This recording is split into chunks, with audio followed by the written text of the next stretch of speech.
નમસ્કાર, જોઈ રહ્યા છો સમય સંદેશ ન્યૂઝ અને હજુ એક મહત્વના અપડેટ સાથે જામનગર જિલ્લામાં ગ્રામ પંચાયતની મતગણતરી પ્રક્રિયા ઉચિત સલામતી સાથે ચાલી રહી છે।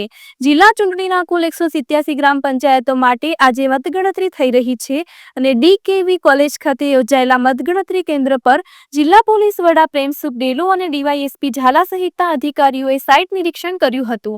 પ્રેમસુખ ડેલુએ સ્પષ્ટ જણાવ્યું કે જામનગર જિલ્લાના તમામ મતગણતરી કેન્દ્રો પર કડક પોલીસ બંદોબસ્ત ગોઠવવામાં આવ્યો છે। શાંતિભંગ ન થાય તે માટે પોલીસ દળો સતત ચાંપતી નજર રાખી રહ્યું છે। તમામ વ્યવસ્થાઓ સઘન રીતે અમલમાં મુકાઈ છે। તેમણે ઉમેર્યું કે કોઈપણ પ્રકારની અવ્યવસ્થા અથવા અસામાજિક પ્રવૃત્તિના મામલામાં ત્વરિત પગલાં લેવાશે। હાલ જામનગરના મતગણતરી કેન્દ્રો પર शांतिपूर्ण माहौल वच्चे प्रक्रिया चाली रही है।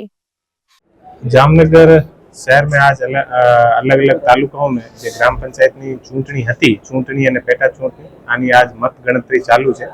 जामनगर जिला में टोटल 6 तालुका में 187 जे ग्राम पंचायत की चूंटणी और पेटा चूंटणी हती आनी मत गणतरी अत्यारे चालू है અને દરેક જગ્યાએ સરસ રીતે પોલીસનો બંદોબસ્ત ચાલુ છે અને જે દરેક સેન્ટર છે આને બહાર ગામડાઓથી ઘણા બધા લોકો આવેલ છે અને કોઈ પણ જગ્યાએ ટ્રાફિક જામ ના થાય અને કોઈ પણ જગ્યાએ જે રેલી સરઘસ જે પણ હોય આની તુરંત પરમિશન મળે અને આને શાંતિપૂર્ણ રીતે પૂરા થાય એટલા માટે દરેક જગ્યા સરસ રીતે બંદોબસ્ત ગોઠવવામાં આવેલ છે।